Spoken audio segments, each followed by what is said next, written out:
Welcome to the Lord of the Rings Lorecast, the show that explores the background of Tolkien's amazing world from the very beginning.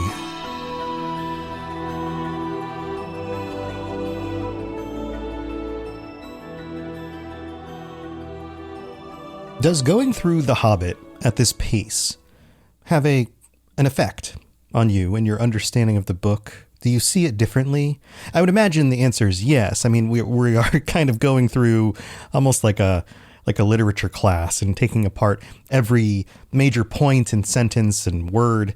But beyond that, going through it at this pace also allows me to see the context of each situation in reference to the greater whole. I think that's probably the detail here. It's not about the individual sentences or the words or kind of paring it down and zooming in so much. To my point right now, it's this idea that by taking it one piece at a time, I'm able to feel the changes as they occur. Does that make sense? So, for example, and I've mentioned this a few times in previous episodes, we have the story and the moving of the story from something very light and fairy tale-like to something that feels more dark and sinister. And I think that we are definitely getting to the deepest, darkest place so far. We talked about it a little bit in the last episode and the episode before, how being in the dark down under the mountain visually and also situationally with the ring there as well, it was pretty much the bottom of darkness. This is the very bottom of the mountain. But even in the conversation, even in this riddle moment, this point of levity in a way where you have the lightening of the story through trying to figure out as the reader what these individual riddles are as you go through, there's this other moment that happens in the passages that we're about to get to. It's almost as if we shift from viewing everything through Bilbo's perspective to Gollum's perspective. Now, the point of view character for this chapter doesn't change. It's still Bilbo. But the emphasis and the reveal of who Gollum is, what he's actually like, bits about his history and his past, the things that he suffers come into light. Tolkien takes it upon himself here to illuminate Gollum in a way that helps us understand him better. And to go back to my question from the previous episode, this may have something to do with why we like him so much. So here, let's get into the very last question of the riddle game and where this goes.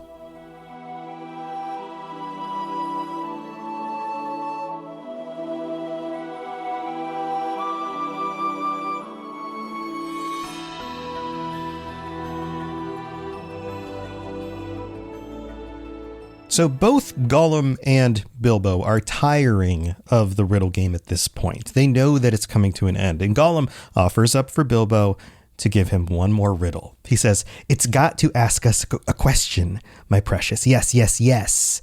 Just one more question to guess. Yes, yes." And I love how Tolkien adds in extra S's in order to show how hissing and sinister his voice is. And now you'll probably notice every time I say an S on this podcast. But it goes on. And Bilbo has a hard time coming up with another riddle. He's kind of gone through the ones that come to mind, and he is becoming even more stressed. Remember, Gollum at this point has climbed out of the boat through the cold water and is sitting next to him, being extremely sinister and kind of implying that he's ready to pounce on Bilbo and eat him at any moment. So this makes it even harder for Bilbo to come up with a riddle. And we get this interesting detail here about how he starts scratching and pinching himself. In fact, it's noted twice. He scratched himself, he pinched himself. Still, he could not think of anything. Ask us, said Gollum.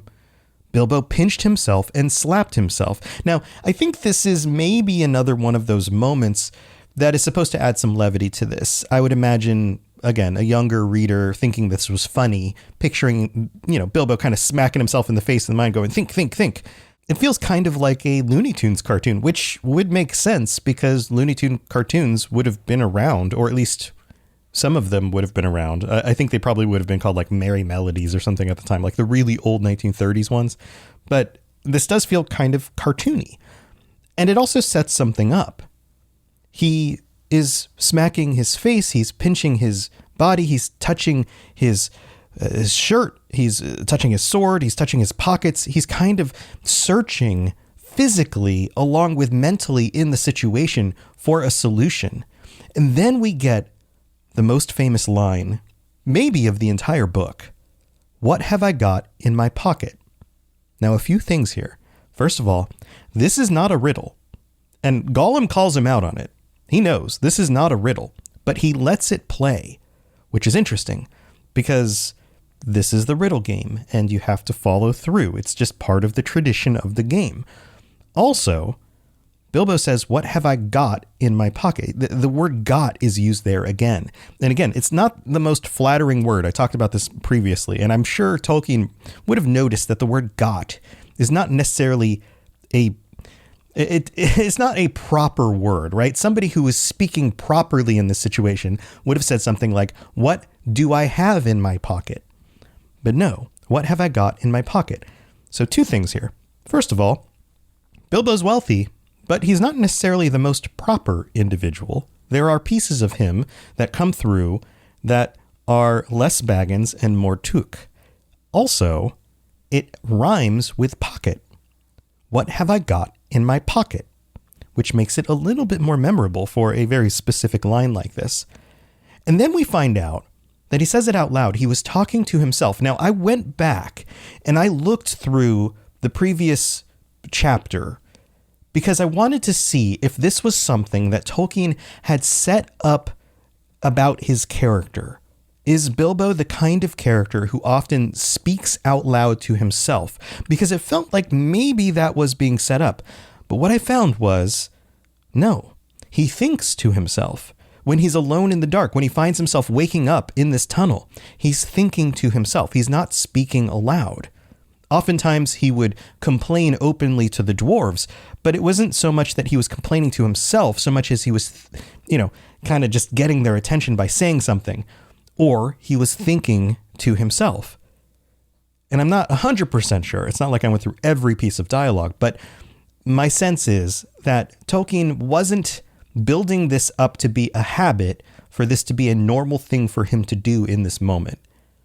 It's almost as if, and I'm not sure 100% on this, so don't quote me on this. Don't go around saying, oh, I listened to this podcast and this guy Tom seems to know a whole lot about this stuff and he said, no, this is just me speculating.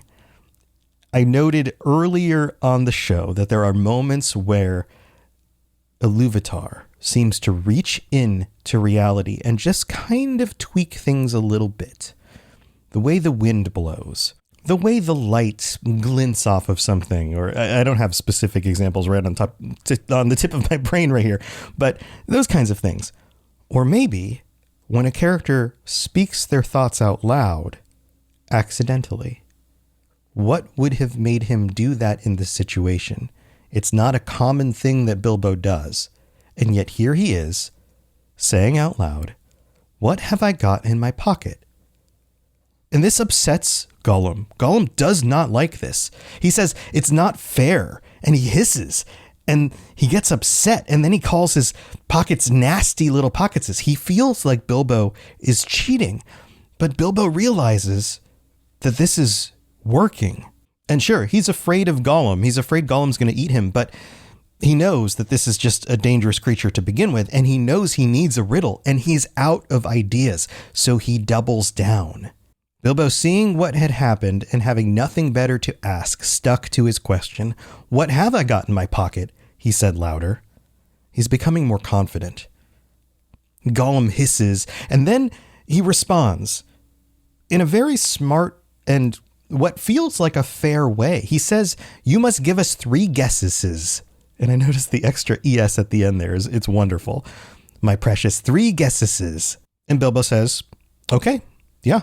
let's do it. Guess away. And there's something that's very fair about that. I feel like this is a situation that many of us would have been in, especially as school children. Like, let's play a riddle game. Let's play a funny little game where you ask somebody what's in their pocket and you get to guess 3 times and see if you can figure it out. Like it's a very normal thing. There's something about this that feels very traditional and common, especially because Bilbo is breaking the rules of the game by not asking a riddle. It's simply a question. And then we find out more about Gollum. I mentioned this at the beginning. This begins a part of this section where we learn more about Gollum, either through the way he reacts or the things that are told to us directly by the narrator. Gollum immediately guesses Hanses, and Bilbo says wrong. And we learn here that he had luckily just taken his hand out of his pocket again. Guess again. Gollum in this situation is showing that he is sharp and quick and kind of sinister. Even if that wasn't the answer that Bilbo had in his mind, if he had caught Bilbo with a hand in his pocket when he said Hanses, he would have throttled him right there. Guaranteed. But that wasn't the answer. And Gollum hisses. He gets more upset. And then we get this. He thought of all the things that he'd kept in his own pockets, and we are getting now a direct description about the things that Gollum does in a way that the narrator wouldn't actually know. Remember, Bilbo wrote this story. How would Bilbo know what Gollum keeps in his pockets? He wouldn't. So either he's making this stuff up based on just context clues, or I don't know what else. It's not like Gollum helped write the story. But we get a list. Fish bones. Okay, that makes sense. I don't know why you'd keep them in your pockets, but he eats fish. Okay. Goblin's teeth. Again, not sure why you would hold on to those, but okay. Wet shells.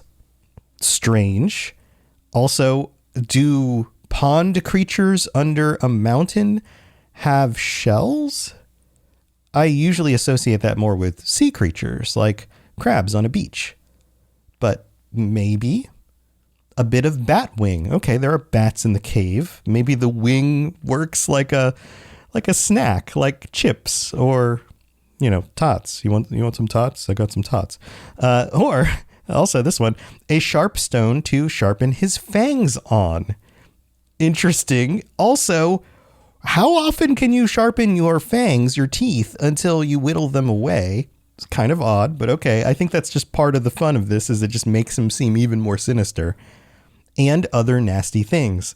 So I would chalk this up to a moment of Bilbo just kind of expanding on the character of Gollum, but also Tolkien giving us a list of things that would be engaging and kind of fun to say to children. You'd get some oohs and gross, that kind of stuff, right?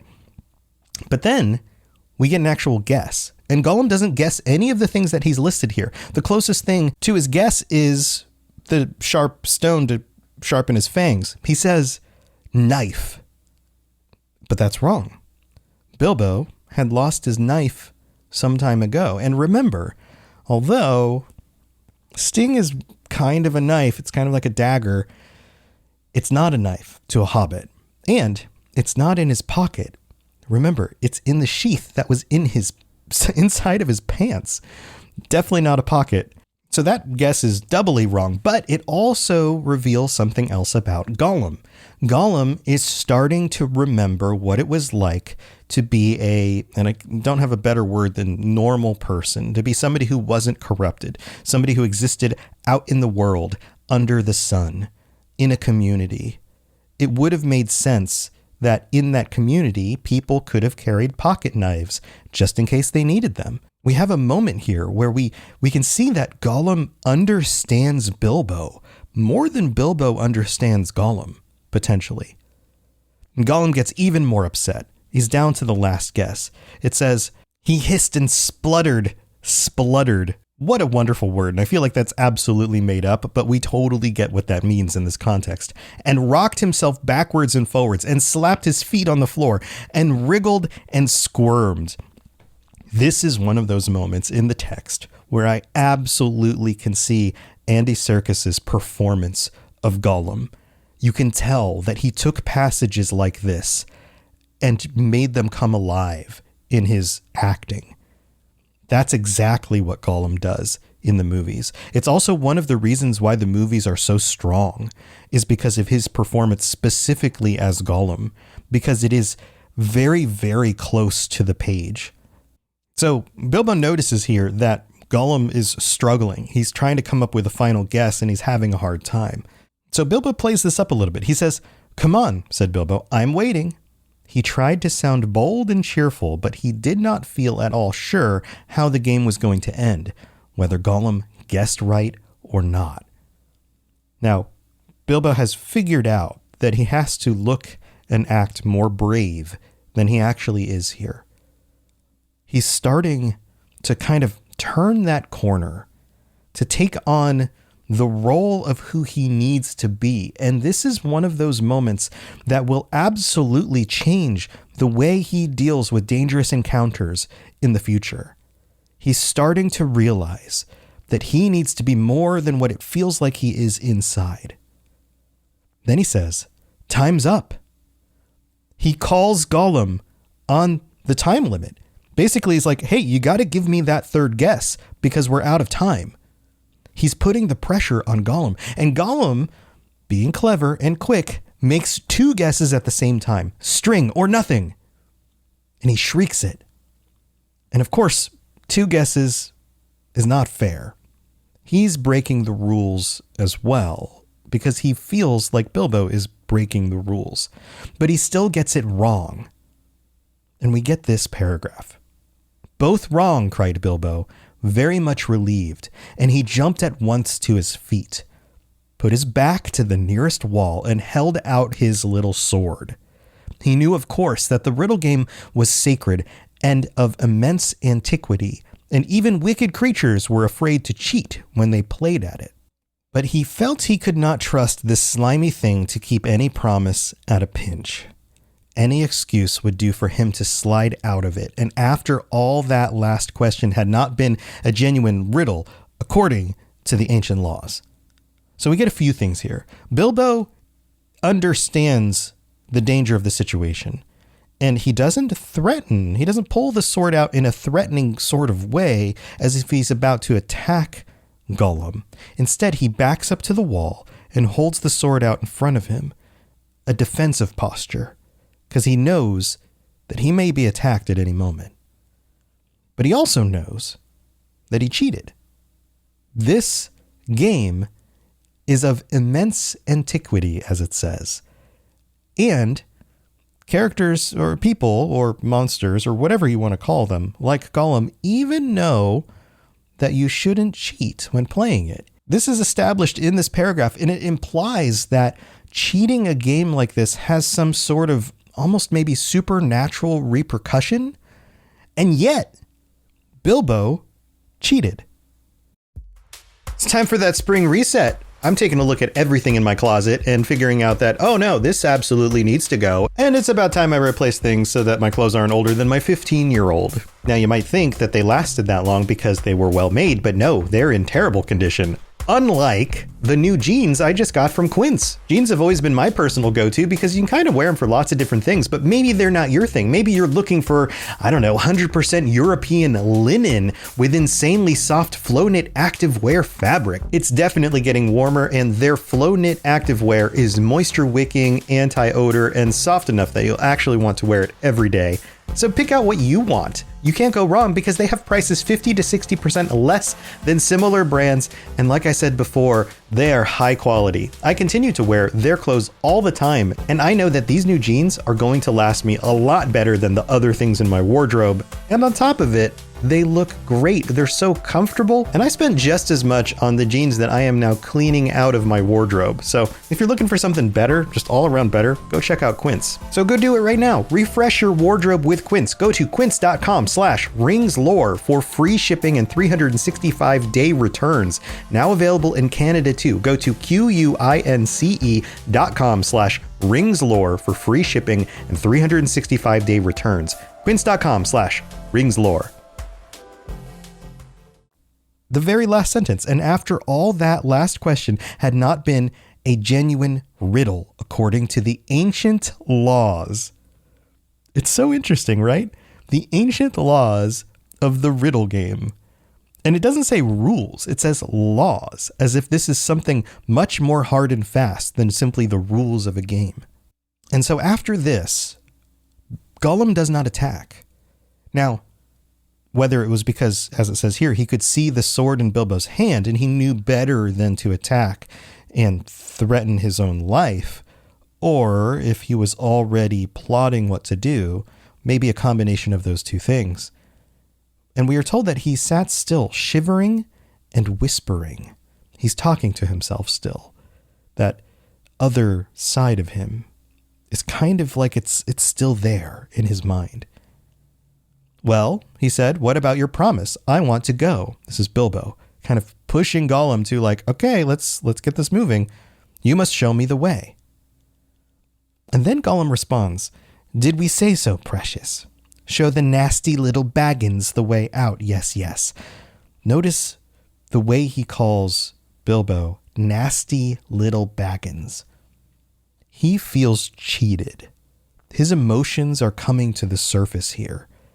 And I don't think it's just because he's a sore loser. He didn't want to lose the game, of course, but he lost the game to a bad question. It was not a riddle. And then you can kind of hear it in his response because he kind of sits on the emotions about this. What is it? What has it got in its pockets, eh? Not string, precious, but not nothing. Oh no, Gollum. He's dealing with the fact that, well, this is a ridiculous question. How it could be anything. How would he know? And then Bilbo responds, never you mind. A promise is a promise. And it also implies here that Gollum is not just pondering what the solution might be because he got it wrong, but now he's starting to wonder, well, what is it? And then Gollum responds, interestingly, to that point of Bilbo kind of holding his ground, saying, never you mind. He says, cross it is, meaning specifically that Bilbo is upset or rude with him. Impatient, precious. But it must wait, yes, it must. We can't go up the tunnel so hasty. We must go and get some things first. Yes, things to help us. And here we get another glimpse about who Gollum actually is. He understands that he, in this situation, with Bilbo with his back against the wall and his sword out, is at a disadvantage. So he needs to use what he has to change who has the advantage here. And Bilbo doesn't pick up on this. There's a few things that come to mind when getting to this part of the chapter. First of all, Bilbo found a ring on the ground nearby where Gollum lives. It wouldn't be too much of a jump logically to think, oh, maybe the ring was Gollum's and he somehow lost it. But he doesn't. He doesn't put those two things together. And that may be because he's just so stressed out at the time and he's just barely holding himself together, coming up with riddles, answering riddles. His mind doesn't have time to kind of piece that together. And the second thing that's brought up in this section is he thought he was just making an excuse and did not mean to come back. So Bilbo thought that Gollum was making an excuse and thought maybe he was just going away, like he was just going to slink off. But then Bilbo's mind turns and he wonders, what was Gollum talking about? What useful things could he keep out on the dark lake? And then we find out that no, Gollum 100% intended to come back. And then we get this whole section about the ring. Not far away was his island, of which Bilbo knew nothing. So again, how would the narrator know anything? And there in his hiding place, he kept a few wretched oddments and one very beautiful thing, very beautiful, very wonderful. He had a ring, a golden ring, a precious ring. This part is delivered in a way that allows us as the audience to put this together. Oh, this is the same ring. But then we get details about the ring. My birthday present, he whispered to himself, as he had often done in the endless dark days. That's what we wants now, yes, we wants it. And upon reading this, I was like, oh, that's interesting. He doesn't typically keep it on himself. He keeps it on the island. Why would that be? And we get the answer to that. But before that, we get this description. He wanted it because it was a ring of power. Did you catch that? It wasn't he wanted it because it was a magic ring. No. Tolkien tells us right here that he wanted it because it was a ring of power. Ring of power is specific in this world. There are only so many rings of power. There are many magical rings, but only so many rings of power. And as Tolkien so often does, he buries the lead here. And clearly this was something that was added in a revision after The Lord of the Rings came out, after he expanded what was actually going on with the ring. But he tells us right here, in the middle of The Hobbit, the thing that the characters are wondering about at the beginning of the Fellowship of the Ring. Right here, this is a ring of power. And if you slipped it on your finger, you were invisible. And then this really cool detail, and this is something that's stayed with me for a very long time. Only in the full sunlight could you be seen, and then only by your shadow, and that would be shaky and faint. This idea that you were almost completely invisible, but the sunlight could betray you. Gollum repeats, my birthday present, which gives us some understanding. But then we get this text in that next paragraph.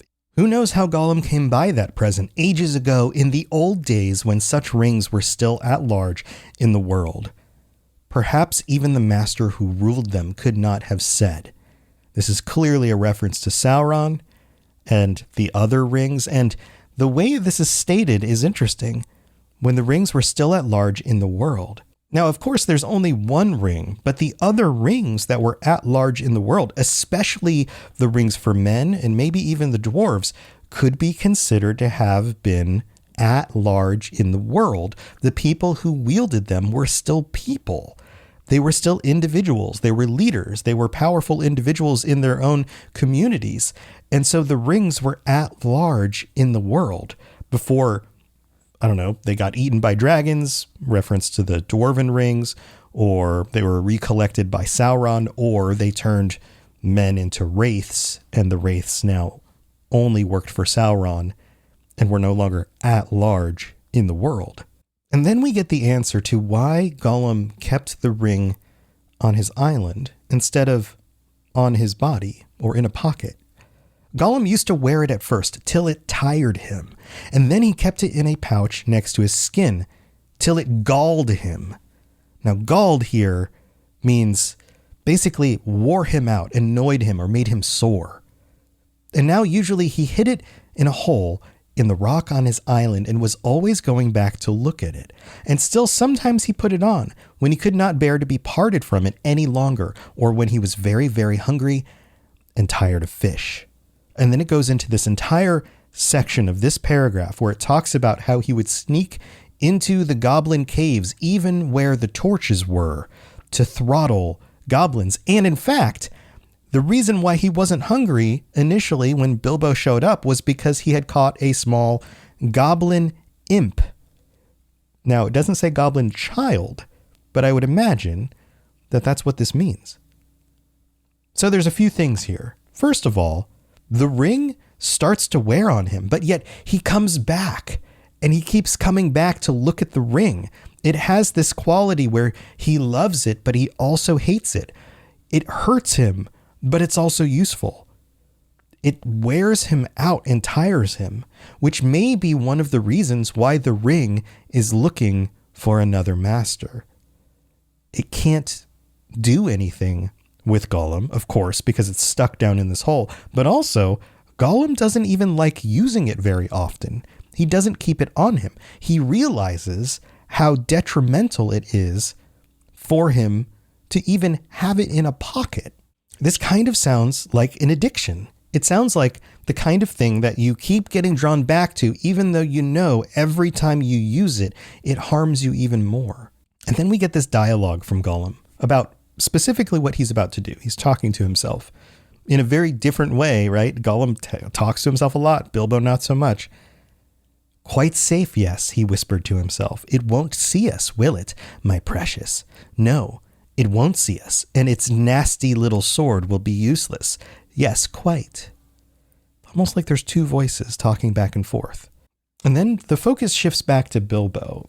Bilbo sees him leave. It seems like he's taking a while, and yet he doesn't know where to go. He thinks he probably saw the last of him, but he hasn't. And then we get this. Suddenly he heard a screech. It sent a shiver down his back. Gollum was cursing and wailing away in the gloom, not very far off by the sound of it. He was on his island, scrabbling here and there, searching and seeking in vain. Where is it? Where is it? Bilbo heard him crying. Lost it is, my precious, lost, lost. Curse us and crush us. My precious is lost.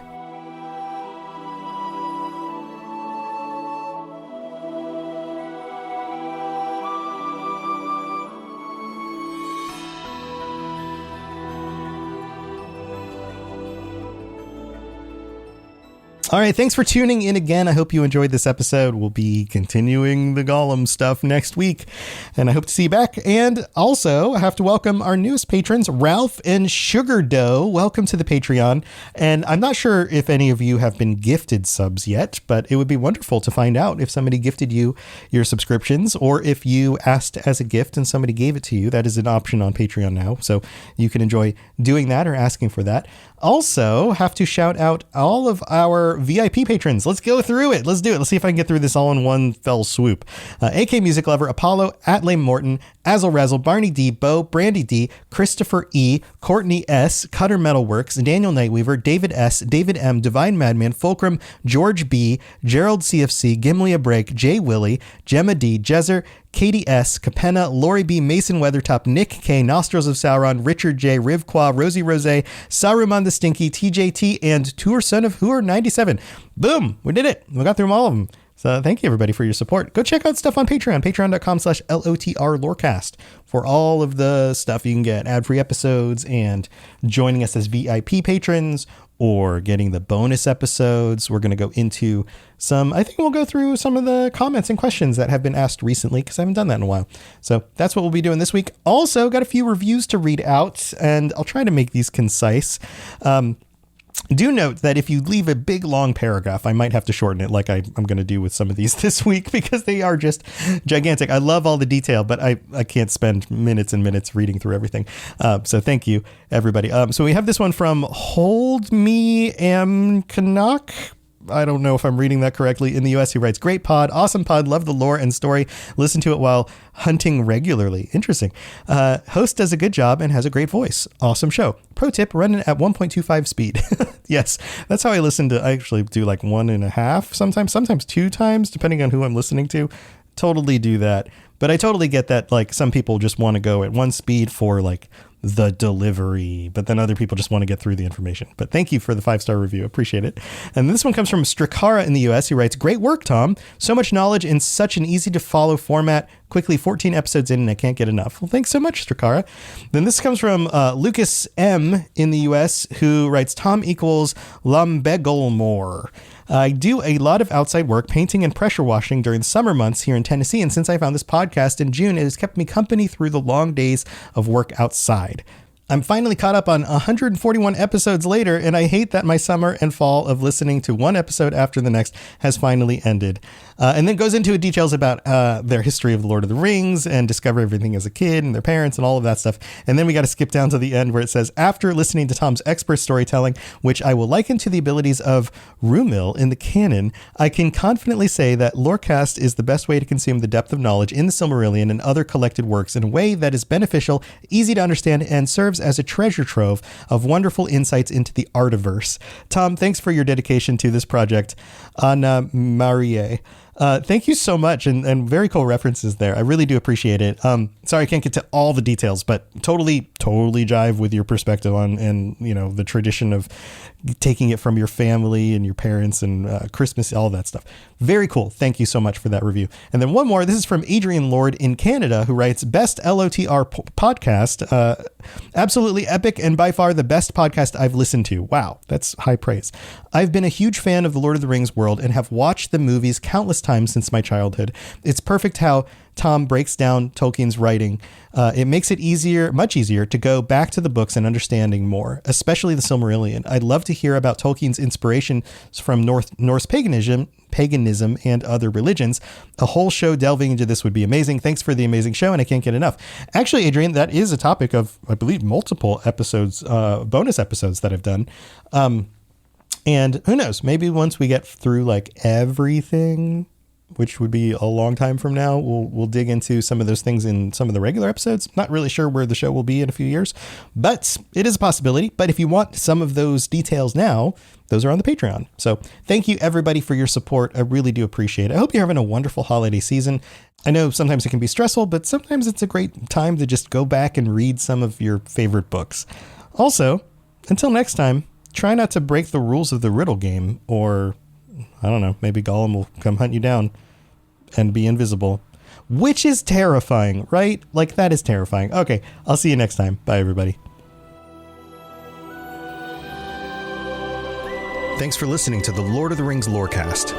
If you'd like to learn more about other fantasy worlds, check out my other podcasts, The Elder Scrolls Lorecast, The Witcher Lorecast, and more at robotsradio.net. If you'd like to reach out, I'd love to hear from you.